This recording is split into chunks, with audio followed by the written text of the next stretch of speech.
अस्सलाम वालेकुम दोस्तों, एक बार फिर से आपका खैर मकदम है हमारे यूट्यूब चैनल AIM हक की आवाज में। मैं आसिफ आपकी खिदमत में एक बार फिर से। दोस्तों, लोकसभा के चुनाव में ओवैसी साहब का एक भाषण बहुत ज्यादा वायरल हो रहा है। इसकी वायरल होने की वजह है कि बीजेपी ने यूसीसी को उत्तराखंड में लागू कर दिया है। यूसीसी के लागू होने से मुसलमानों पर जो फर्क पड़ेंगे, मुसलमानों को जो नुकसानात होंगे, उसके बारे में अगर आपको जानना है तो ये वीडियो आपको मुकम्मल वॉच करनी होगी, क्योंकि यूसीसी कानून के ऊपर अगर आपको बेहतर जानकारी चाहिए तो ये वीडियो मुकम्मल वॉच कर लीजिए। असदुद्दीन ओवैसी ने एक एक चीज बताई है, मुसलमानों को समझाया है किस तरह से आपको इसको देखना है और किस तरह से आपको किसको वोट देनी है। तो लोकसभा का इलेक्शन शुरू हो चुका है और आपको इसमें वोटिंग करनी है। तो मेरी आपसे यही गुजारिश है, ओवैसी साहब की इस वीडियो को देख के आपको ये सोचना पड़ेगा कि आप वोट देंगे किसको। ठीक है, तो इस वीडियो को जरूर देखें और वीडियो को ज्यादा से ज्यादा शेयर करें। मेरे अजीज दोस्तों और बुजुर्गों, आज बीजेपी की सरकार कहती है कि वो पार्लियामेंट में यकसा civil code, uniform civil code का कानून लेकर आएगी। आपको मालूम यकसा सिविल कोड क्या होता है? नहीं मालूम? जिसको नहीं मालूम सुन लीजिए। उत्तराखंड भारत का एक प्रदेश है, वहां पर बीजेपी ने यकसा सिविल कोड को नाफिज कर दिया। और नाफिज करने का मतलब यह है कि उत्तराखंड में जो मुसलमान हैं उनकी जब शादी होगी, निकाह नहीं होगा। उनकी जब शादी होगी, निकाह नहीं होगा। तो मुसलमानों में शादी निकाह से होती है ना, गवाह चाहिए, काजी साहब का खुतबा चाहिए। अब उत्तराखंड में बीजेपी की सरकार ने कह दिया कि मुसलमानों का निकाह, शादी निकाह से नहीं होगी। स्पेशल मैरिज एक्ट, आपको SDO के दफ्तर पे जाना पड़ेगा, SDM के दफ्तर पे। महरम हम जो दुल्हन को देते वो भी नहीं, खत्म कर दिया। अब आप बताइए, जब उत्तराखंड की विधानसभा में यह कानून पास हो रहा था तो कांग्रेस ने भी बीजेपी के साथ दे दिया। जाकर देख लीजिए इंटरनेट पर, गूगल पर, कांग्रेस ने भी साथ दे दिया। अब उत्तराखंड के मुसलमानों की शादी निकाह से नहीं होगी, महर नहीं दिया जाएगा।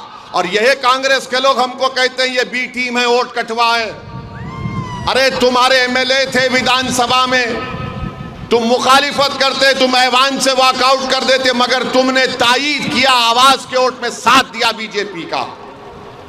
अब जब पार्लियामेंट में यकसा सिविल कोड का बिल लाया जाएगा तो उत्तराखंड में कांग्रेस ने तायीद कर दी।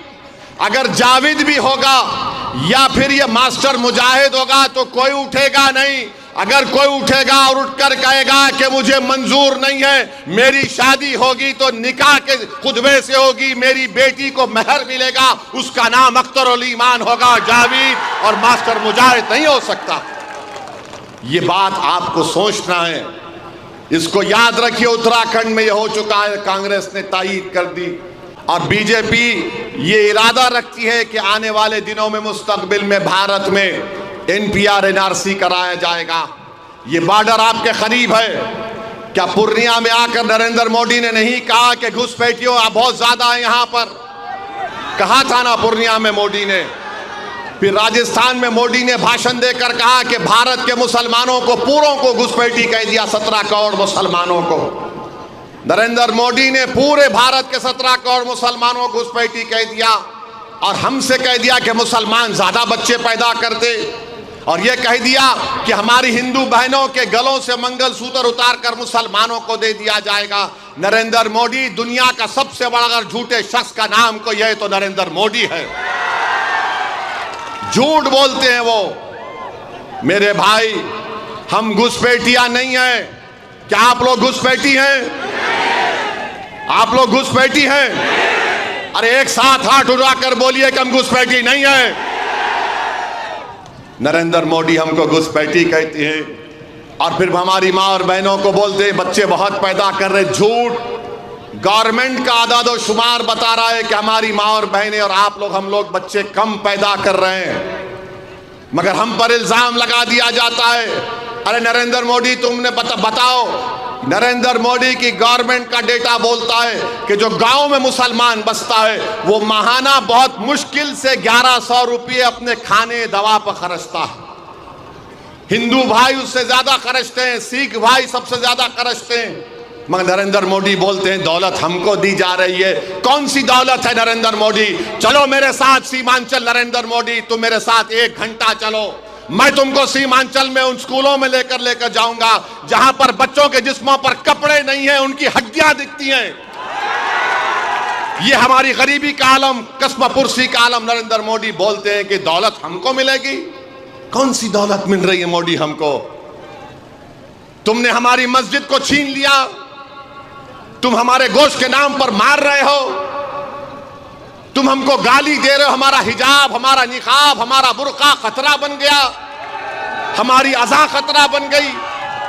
आप बताओ फिर क्या करेंगे?